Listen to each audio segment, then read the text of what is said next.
লা ইলাহা ইল্লাল্লাহ মুহাম্মাদুর রাসূলুল্লাহ জানায় সালাম তোমার কবর মুবারকে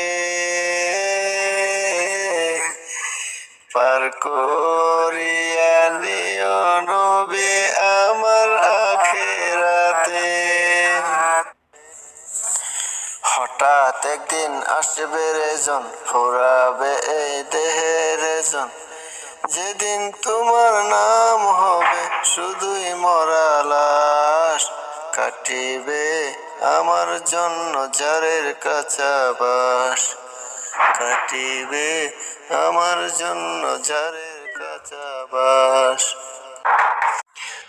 ফুল বাগে বুলবুল ও বিরাত মশগুল, আসি